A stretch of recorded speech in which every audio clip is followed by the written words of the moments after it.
नमस्कार दोस्तों, आप सभी का स्वागत है हमारे YouTube चैनल पर। तो आज हम बात करेंगे डीएलएड प्रथम सेमेस्टर गणित। जी हाँ दोस्तों, आज हम चैप्टर 12 देखने वाले हैं। चैप्टर 12 में रहेगा कोणों के प्रकार तथा रचना, त्रिभुज की अवधारणा। जी हाँ, types and construction of angles, concept of triangle. तो वीडियो को शुरू से लेकर लास्ट तक देखिएगा, वीडियो बहुत ही ज़्यादा इंपॉर्टेंट है। ठीक है, तो आज हमारी वीडियो सीरीज की 12वीं वीडियो आ चुकी है। टोटल 14 वीडियोस रहेंगी जिसमें आपका मैथ कंप्लीट होगा। जी हाँ, हमने बोला था ना 14 दिन में गणित आपकी खत्म हो जाएगी। उसके बाद 3 पवन सीरीज, 3 राजन सीरीज की अलग अलग वीडियोस आपको दी जाएंगी। मॉक टेस्ट अनलिमिटेड होगा, प्रीवियस ईयर के क्वेश्चन पेपर। ठीक है, तो गणित में 25 में से 25 का आपका सपना फर्स्ट सेमेस्टर में कंप्लीट होगा। जी हाँ, बिल्कुल फ्री में सारी क्लासेस चल रही हैं। अब तो उठा लो फायदा यार, अब तो मत कहना कि कोई पैसा लग रहा है। 1 रुपये भी आपसे नहीं लग रहा है। ठीक है, तो आपकी था ना कि सर फ्री में हमें चाहिए, तो चलो ठीक है। तो अगर अभी तक हमारे YouTube चैनल को आपने सब्सक्राइब नहीं किया तो चैनल को सब्सक्राइब करिए, वीडियो को लाइक करना बिल्कुल मत भूलिएगा। और ठीक है, व्हाट्सएप चैनल के साथ हमारे साथ जुड़िए, हमारा नंबर सेव करिए और नंबर विनय सर के नाम से ही सेव करना है। ठीक है, चलिए वीडियो को शुरू करते हैं। तो दोस्तों, हर रोज की तरह सबसे पहले हम शुरू करेंगे आपके बहुविकल्पीय प्रश्नों को। पहला क्वेश्चन आज का क्या रहा हमारा कि निम्न में से कौन सा संपूर्ण कोण है।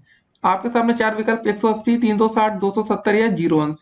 तो दोस्तों देखिए, संपूर्ण कोण का मतलब आप समझ जाइए कि वह कोण जिसकी माप आपकी 360 अंश होती है, वह कोण आपका संपूर्ण कोण कहलाता है। मतलब यहाँ पर विकल्प नंबर बी आपका बिल्कुल करेक्ट आंसर है। संपूर्ण कोण दोस्तों आपका एक ऐसा फिगर ड्रा कर लीजिएगा, ऐसे बता दीजिएगा ड्रा करके। और दोस्तों आप यहाँ पर जैसे बी बिंदु कोई लेके दिखा सकते हैं, मतलब ये पूरा दोस्तों कोण आपका 360 अंश का होगा। ये दोस्तों कोण आपका क्या कहलाता है, आपका संपूर्ण कोण कहलाता है। तो ऐसे क्वेश्चन पेपर में बन सकते हैं। अच्छा प्रश्न है। अब देखते हैं आज का अगला प्रश्न। ठीक है, इसका आंसर क्या आपका फिलहाल है 360 अंश। तो दोस्तों दूसरा क्वेश्चन हमारा क्या रहा कि 180 अंश का कोण कहलाता है, क्या कहलाता है। आपके सामने 4 विकल्प हैं, ऋजु कोण, वृहत कोण, अधिक कोण या कोटि पूरक कोण। बहुत ही आसान से इसका उत्तर होगा। उम्मीद करेंगे आप लोग को समझ में आ गया होगा इसका उत्तर क्या होगा। तो इसका जो सही आंसर है दोस्तों आपका क्या होगा, वो आपका ऋजु कोण कहलाएगा। ठीक है ना। कोटि पूरक कोण दोस्तों आपका 90 अंश होता है। अधिक कोण का दोस्तों मान होता है आपका 90 अंश से अधिक होना चाहिए। वृहत कोण का मान होता है दोस्तों आपका 180 अंश से अधिक, 360 से कम। वैसे अधिक कोण भी दोस्तों आपका 90 अंश से अधिक, 180 अंश से कम होता है। और ये वृहत कोण 180 से अधिक होता है, 360 से कम होता है। अब तीसरा क्वेश्चन दोस्तों हमारा क्या है कि 70 अंश का कोटि पूरक कोण बताइए। देखिए, दो कोटि पूरक कोण क्या होता है, 90 अंश होता है ना दोस्तों टोटल जोड़ के।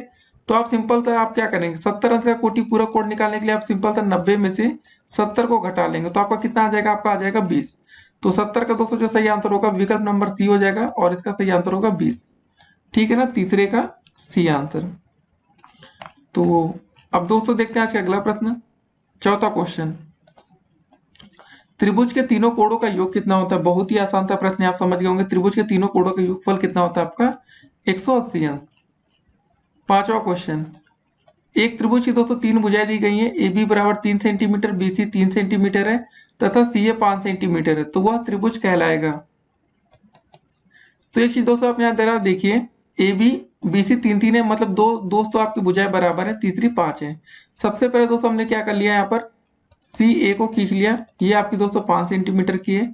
उसके बाद दोस्तों यहाँ पर बिंदु बी ही होगा, और तो कुछ होगा नहीं। ठीक है ना, ए बी बराबर दोस्तों आपका कितना हो गया, 3 सेंटीमीटर, और आपका बी सी बराबर भी 3 सेंटीमीटर। बताइए कौन सा त्रिभुज है। आप आंख बंद करके बोलेंगे समद्विबाहु है। इसकी दोस्तों दो भुजाएं क्या आपकी समान है। ठीक ना, इसका जो दूसरा विकल्प होगा वो बिल्कुल करेक्ट है, 5वें का बी हो जाएगा। अब देखते हैं आज का अगला प्रश्न। 6 नंबर क्वेश्चन है कि निम्नलिखित कोण युग्मों का कौन सा युग्म संपूरक है। देखिए, संपूरक के लिए दोस्तों दोनों का जोड़ जो होना चाहिए वो 180 अंश आना चाहिए। तो जरा देखिए दोस्तों कौन सा हो सकता है। देखिए 60 30 कितना हो गया, 90 होगा। ये तो बहुत अधिक हो गया। 135 और 45 को जरा जोड़ के देख सकते हैं अगर आप कंफ्यूजन में। तो 5 5 10 होगा, 4 3 7 1 8 हो जाएगा, और 1 हो जाएगा। ठीक है ना, तो आप समझ गए होंगे इसका जो सही आंसर होगा संपूरक के लिए वो होगा आपका चौथा विकल्प। तो छठे का दोस्तों जो सही आंसर होगा डी हो जाएगा। अब देखते हैं आज का अगला प्रश्न।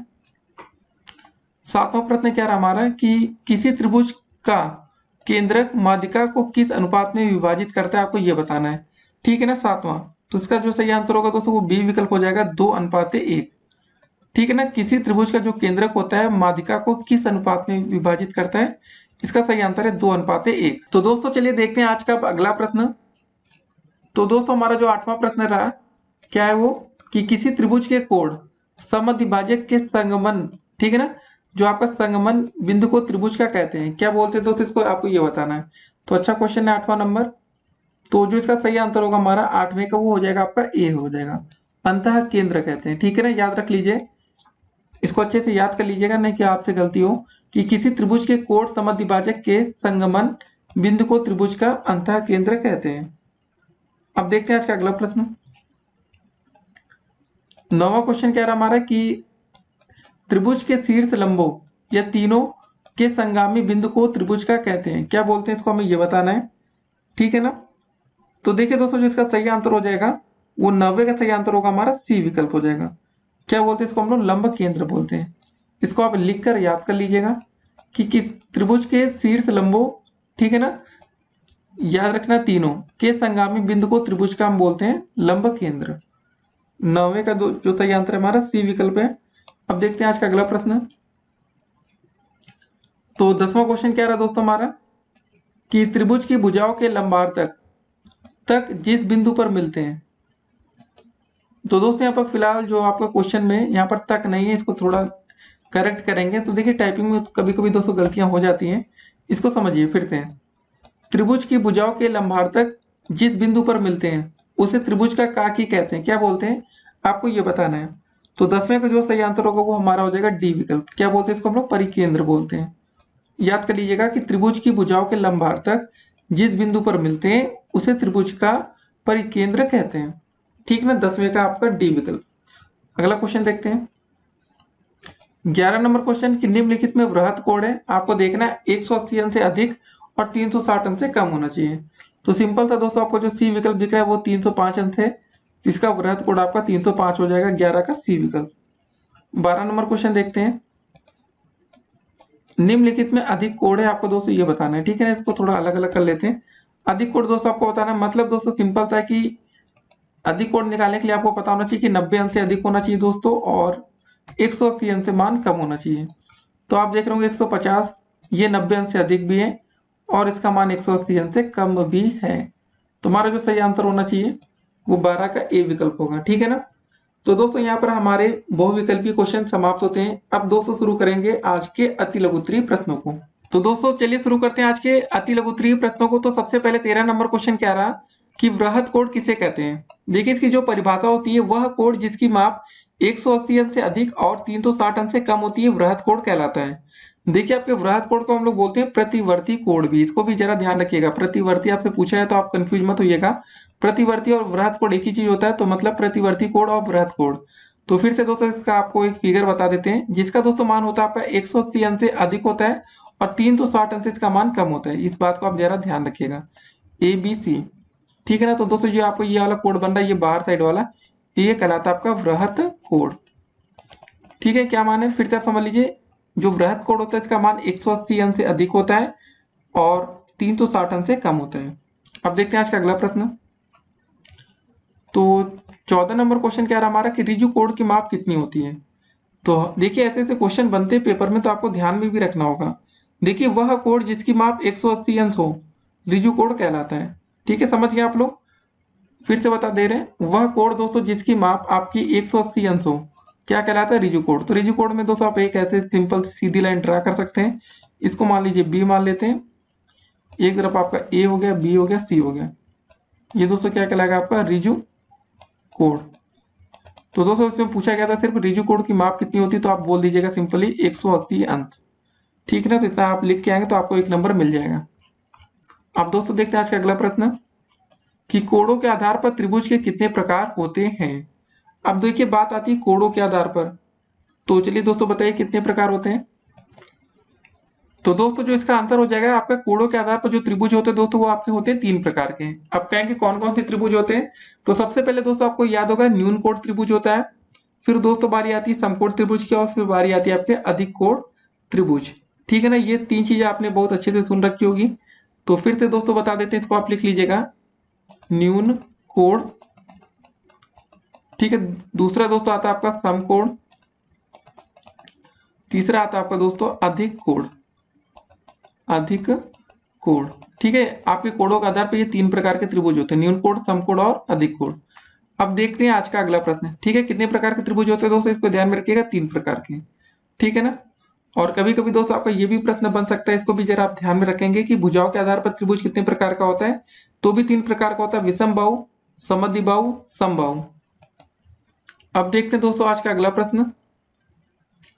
16 नंबर क्वेश्चन क्या रहा आपका कि किसी त्रिभुज का एक चक्कर कितने समकोण बनाता है। ठीक है, बहुत ही अच्छा प्रश्न है, ऐसे क्वेश्चन पेपर में आपके आ सकते हैं। तो देखिए कुछ अलग अलग तरीके का आज क्वेश्चन आप देख रहे हैं दोस्तों इस वीडियो में, तो अब आपको इसका आंसर बताना है। तो इसका आंसर क्या होगा दोस्तों कि किसी त्रिभुज का एक चक्कर कितने समकोण बनाता है, तो इसका आंसर हो जाएगा दोस्तों आपका सिंपल सा 4।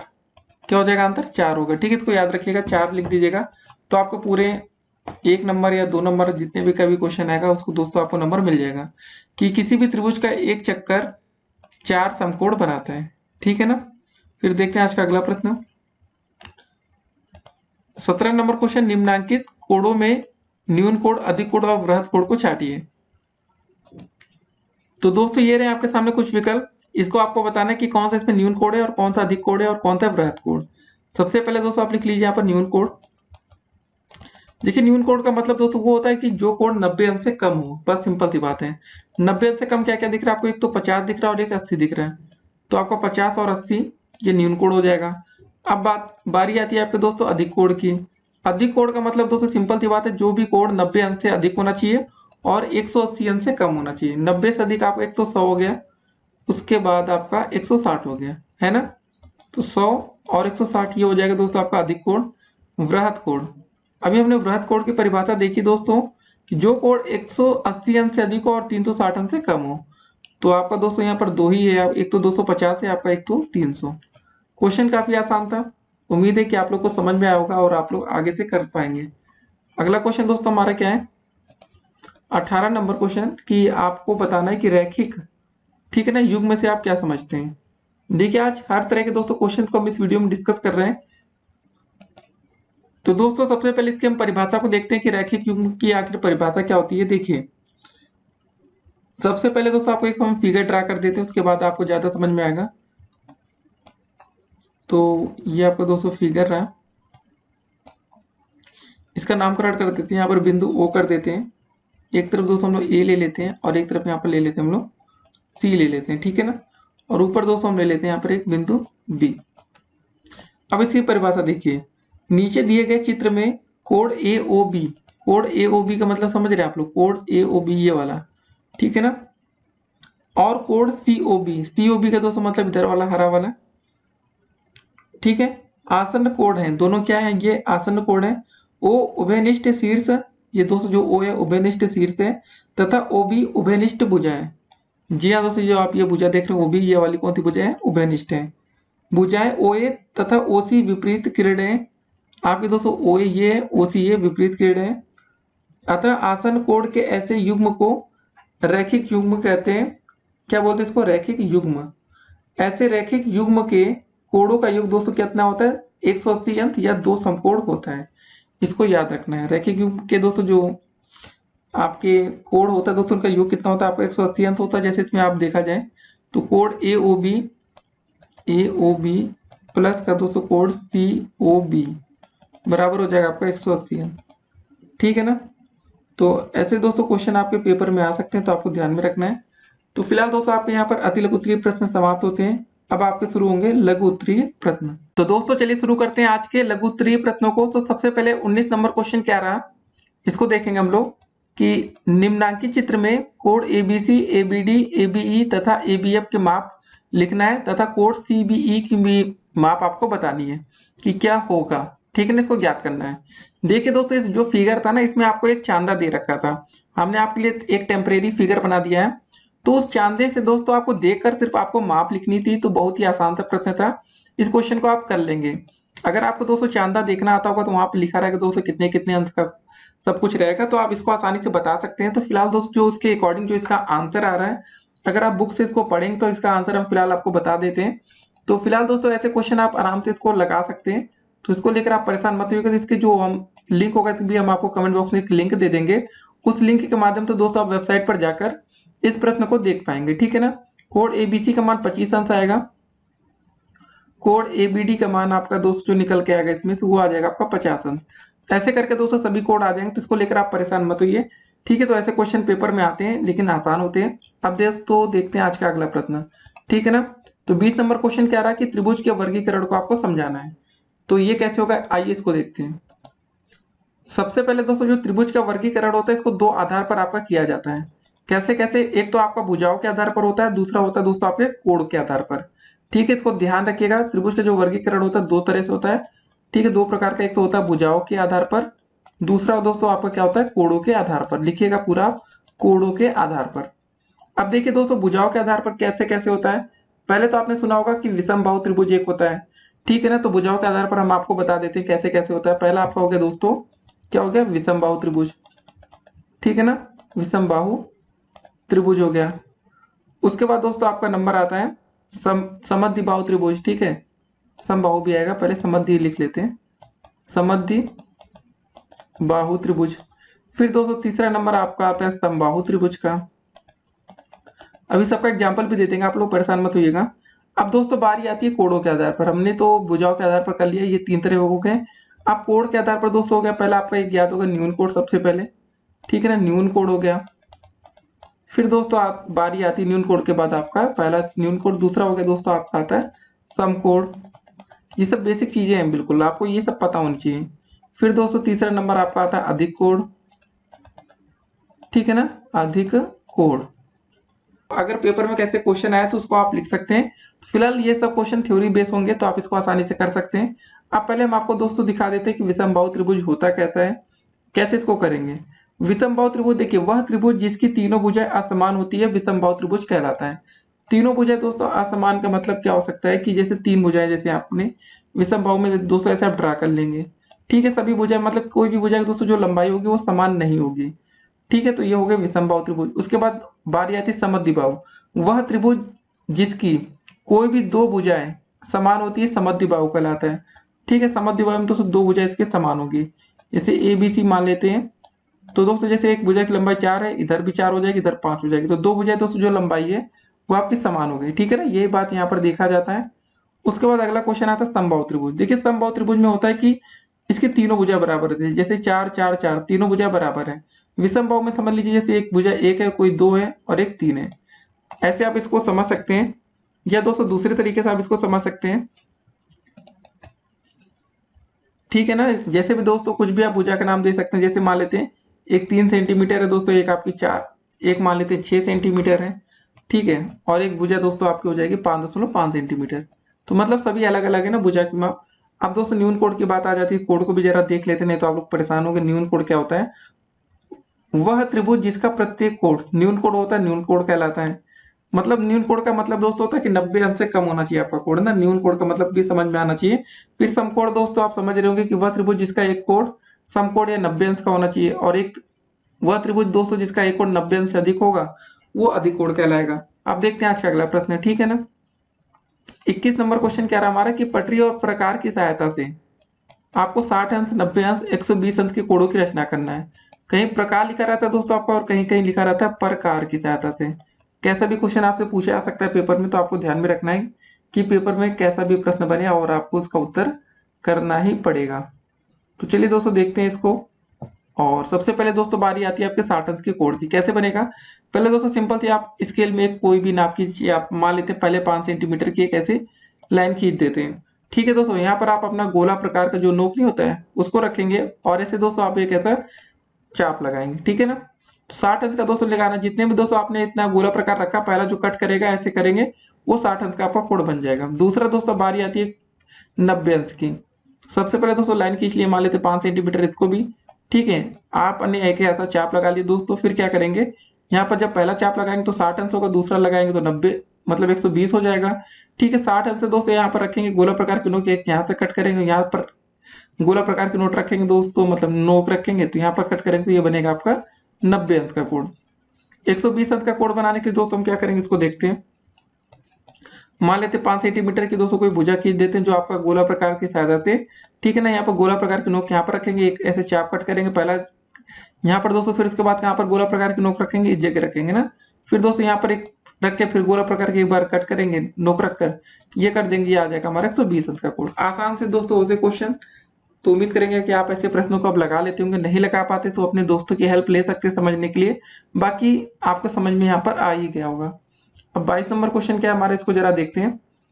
प्रश्न में पूछा गया है कि आपको कोटि पूरक कोड तथा संपूरक कोड में आपको अंतर बताना है। तो दोस्तों देखिए, पहले आपको कोटि पूरक कोड समझ में आना चाहिए कि आखिर कोटि पूरक कोड होता क्या है। जब दो कोडों का योग 90 अंश हो तो ऐसे कोड को एक दूसरे का पूरक कोड या कोटि पूरक कोड कहते हैं। जी हाँ दोस्तों, कोटि पूरक को हम पूरक कोड भी कहते हैं। जैसे दोस्तों आपको एक एग्जाम्पल हम देते हैं, दो कोडों का योग 90 अंश, तो दोस्तों आप एक ऐसा कोड बना लेंगे, ठीक है ना। तो एक दोस्तों जैसे मान लेते हैं यहाँ पर इसका जो नाप वो 30 अंश है दोस्तों, इसका यहाँ पर 60 अंश है, तो 60 और 30 जोड़ेंगे तो 90 अंश आपका बन जाएगा। तो जरा इसका नामकरण कर देते हैं, ओ बी ए और दोस्तों यहाँ पर सी हो गया, ठीक है। तो दोस्तों इसको क्या लिख सकते हैं हम लोग, ए बी ओ, जैसे वाला कोड होगा नीचे ना, इसको लिख सकते हैं कोड ए बी ओ बराबर 30 अंश हो जाएगा दोस्तों यहाँ पर। और दोस्तों दूसरा कोड हो जाएगा हमारा कोड ओ बी सी बराबर हो जाएगा 60 अंश, ठीक है। फिर से इसकी परिभाषा एक बार आपको बता देते हैं कोटि पूरक कोड की क्या होती है। जब दो कोडों का योग 90 अंश हो तो हम क्या बोलते हैं, इसको कोटि पूरक कोड कहते हैं। अब बात आती है संपूरक कोड। देखिए, जब दो कोडों का योग 180 अंश हो, इसको भी समझ लीजिए। जब दो कोड दोस्तों मिलकर क्या बनाते हैं, आपकी एक सीधी लाइन होती है ना, ये आपकी दोस्तों होता है ये संपूरक कोड, इसको 180 अंश बोलते हैं, ठीक है ना दोस्तों। आप एक ऐसे कुछ बना सकते हैं, क्योंकि दोस्तों दोनों को जब जोड़ेगा तभी तो आपका 180 अंश बनेगा। सी हो गया, नामकरण कर दीजिए, बी कर दीजिए, ए कर दीजिए, ठीक है ना। तो जब दो कोडों का योग 180 अंश हो तो इसको क्या बोलते हैं हम लोग, संपूरक कोड कहते हैं। अब देखते हैं आज का अगला प्रश्न। 23 नंबर क्वेश्चन क्या रहा आपका कि आसन्न कोड तथा शीर्षाभिमुख कोड को परिभाषित करना है। आसन्न कोड क्या होता है, देखिए दोस्तों, आसन्न कोड की पहले परिभाषा आप समझ लीजिए क्या होता है। ये वे कोड, मतलब समझिए, वे कोड जिनके शीर्ष तथा एक भुजा उभयनिष्ठ और इन कोडों की अन्य दो भुजाएं उभयनिष्ठ भुजा के क्रमशः दोनों ओर हो, आसन्न कोड कहलाती हैं, ठीक है। चलिए आपको एक एग्जांपल दे देते हैं दोस्तों बनाकर, ठीक है। ये दोस्तों बन गया आपका, तो ओ बी ए और ये हो गया सी। तो दोस्तों ये आपका क्या कहलाएगा, आसन्न कोड। ऐसे क्वेश्चन आपके पेपर में आते तो आपको ध्यान में रखना होगा। फिर से एक बार परिभाषा बोल लें, ध्यान से सुनिए। वे कोड जिनके शीर्ष तथा एक भुजा उभयनिष्ठ हो और इन कोडों की अन्य दो भुजाएं उभयनिष्ठ भुजा के क्रमशः दोनों ओर हो, आसन्न कोड कहलाती हैं। चित्र में दोस्तों जैसे आप देख रहे होंगे, इस चित्र में कोड ए बी ओ, ठीक है ना, ये वाला कोड आप यहाँ देख रहे हैं ए बी ओ तथा ओ बी सी, ओ ये वाला बी सी आसन्न कोड है, इसको ध्यान में रखिएगा। कोड ए बी ओ तथा कोड ओ बी सी, ये क्या है दोस्तों आपके दोनों, ये आपके हैं आसन्न कोड। ऐसे क्वेश्चन पेपर में बनेंगे तो उम्मीद करेंगे अब आप लोग कर लेंगे। अब दोस्तों बारी आती है शीर्षाभिमुख कोड क्या होता है। पहले इसकी परिभाषा सुनिए शीर्षाभिमुख कोड की।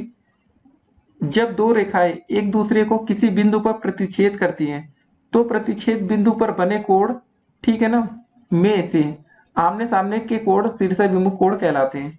जब दो रेखाएं एक दूसरे को प्रतिच्छेद कैसे करेंगे दोस्तों, इसको समझिए। पहले आपने देखा होगा ना, ऐसे कोड दो रेखा एक दूसरे को प्रतिच्छेद करती हैं, तो दोस्तों जैसे इसका नाम कोड A1 हो गया तो इसका नाम कोड 2 हो जाएगा, और एक का नाम 3 और 4 कर दिया जाए, इधर का दोस्तों नाम 3 हो गया तो इसका नाम हो गया 4। ये हो गया दोस्तों शीर्षाभिमुख कोड के कुछ एग्जाम्पल्स। नामकरण कर देते हैं, ए बी हो गया, सी और डी हो गया, ठीक है ना। कोड एक का जो शीर्षाभिमुख कोड होगा, देखिए जो यहाँ 1 का शीर्षाभिमुख कोड होगा वो क्या होगा, कोड 2 हो जाएगा, एक का 2 हो जाएगा दोस्तों और 3 का 4 हो जाएगा। शीर्षाभिमुख कोड आपस में बराबर होते हैं। उपरोक्त चित्र में कोड 1 बराबर दोस्तों क्या हो जाएगा, इसको भी याद रखना है, जो शीर्षाभिमुख कोड होते हैं वो हमेशा बराबर होते हैं। कोड 1 बराबर कोड 2, कोड 3 बराबर कोड 4 हो जाएगा, ठीक है ना। अब देखते हैं दोस्तों आज का अगला प्रश्न हम लोग, ठीक है ना।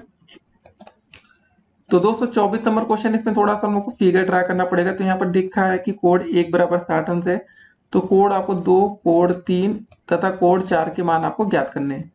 तो देखिए कैसा चित्र दोस्तों बनता है, इसको जरा हम लोग देखेंगे। तो सबसे पहले दोस्तों आपका कुछ वही शीर्षाभिमुख कोड वाले क्वेश्चन के टाइप का है, ठीक है ना। समझिए 1 2 3 4, एक यहाँ पर दोस्तों 2 दे रखा है, यहाँ पर आपका 3 दे रखा है और यहाँ पर आपका 4 दे रखा है, ठीक है ना। बस ये पहले दोस्तों यहाँ पर बोला गया कि जो आपका कोड 1 है, ठीक है ना, मतलब ये वाला, ये दोस्तों आपका 60 अंक दिया गया, तो आपको बताइए कोड 1 बराबर क्या हो जाएगा, आपका कोड 3 हो जाएगा। ठीक है, ये बात आप समझ रहे होंगे शीर्षक विमुख कोड से। तो दोस्तों दोनों क्या हो जाएंगे, 60-60 अंक के हो जाएंगे। अब आपको बताना कि कोड 2 और कोड 4 का मान कितना होगा। कोड 1 और कोड 3 दोस्तों आपको जब पता चल गया तो आप एक चीज देखिए जरा, ये स्ट्रेट लाइन है कि नहीं, ये सीधी रेखा दोस्तों है आपकी, ठीक है ना। तो दोस्तों जब आप कोड 1 प्लस कोड 2 को जोड़ेंगे तो दोस्तों ये हो जाएगा आपका 180 अंक का कोड। तो मतलब दोस्तों आपको एक बात समझ में आ गई कि कोड 2 जो आपका निकलेगा वो कितना निकलेगा, 120 निकलेगा। जब कोड 2 120 है तो दोस्तों आपका ऑटोमेटिक कोड 4 भी 120 अंक का हो जाएगा। तो ये बात आप समझ गए। तो मतलब कोड 3 दोस्तों आपका हो जाएगा 60 अंक का। ठीक है ना, तो ऐसे क्वेश्चन पेपर में बनते हैं, तो आपको ध्यान में भी रखना पड़ेगा। तो कोड 2 और कोड 4 हो गया आपका 120 अंक का, और कोड 3 हो जाएगा आपका 60 अंक का। कैसे हुआ फिर से बता देते हैं। कोड 1 का दोस्तों जो शीर्षक में वो कोड होगा वो कोड 3 होगा, तो इसलिए दोस्तों ये दोनों कोड हमेशा बराबर होंगे आपस में। अब आप ये जरा देखिए, जो ये वाली लाइन देख रही है बिल्कुल सीधी लाइन है, ठीक है ना। तो सरल रेखा दोस्तों जैसे बन गया, तो आप जरा देखिए तो आपका हो जाएगा कोड 1 प्लस कोड 2 बराबर हो जाएगा आपका 180 अंक। ठीक है ना दोस्तों, वैसे ही आपका नीचे हो जाएगा आपका कोड 3 प्लस का कोड 4 बराबर 180 अंक हो जाएगा। हमने दोस्तों कोड 1 और कोड 3 का मान पता है, तो कोड 1 का दोस्तों जगह मान हमने क्या मान देखा था अभी, यहाँ से 60 अंक निकाला। तो 60 प्लस दोस्तों कोड 2 बराबर 180 अंक, तो कोड 2 बराबर हो जाएगा 180 माइनस 60 करेंगे तो हमारा आ जाएगा कोड 2 का मान यहाँ से कितना आ जाएगा, 120 अंक आ जाएगा। वैसे दोस्तों आपने यहाँ से हम लोग पता चल गया कोड 3 का मान कितना हमारा 60 अंश है, प्लस कोड 4 बराबर 180 अंश हो गया। तो यहाँ से हम कर सकते हैं कोड 4 बराबर 180 माइनस का 60 अंश। पूरा आप करके आएंगे देखिए, तभी आपको पेपर में नंबर मिलेगा। ये आपका दोस्तों नंबर जो प्रश्न आएगा वो आपके 2 नंबर में पूछा जाएगा। ये आपका दोस्तों लॉन्ग में क्वेश्चन आएगा, तो आपको पूरा करना पड़ेगा। तो उम्मीद करेंगे दोस्तों ये क्वेश्चन अब आप समझ गए होंगे। तो इसका जो उत्तर आएगा आप देख लीजिए यहाँ पर। तो अब आपको हर तरह के प्रश्न के लिए तैयार रहना है। चलिए दोस्तों फिर मिलते हैं अगली वीडियो में, तब तक के लिए स्टे कनेक्टेड। और हाँ, और भी दोस्तों जितने भी पार्ट्स हैं हमारे वीडियो सीरीज के, आप सबको देखते रहिए। चैनल पर नए तो पहले चैनल को सब्सक्राइब कर लीजिएगा जो रेड कलर की दिख रही है। अगर आप लोग और भी दोस्तों वीडियोस देखना चाहते हो तो आप कमेंट बॉक्स में कमेंट करके पूछ सकते हैं अपने सवाल। और देखिए इसके बाद दोस्तों पार्ट 13 14 आपको देखना है 13 14 तक। और इससे पहले भी दोस्तों जितने भी पार्ट्स हैं आप सबको देखिए, तो पेपर में डेफिनेटली आप एक अच्छा स्कोर कर सकते हैं, और गणित आपकी जो भी बेसिक है वो सही हो जाएगी। फिर मिलते हैं, स्टे कनेक्टेड।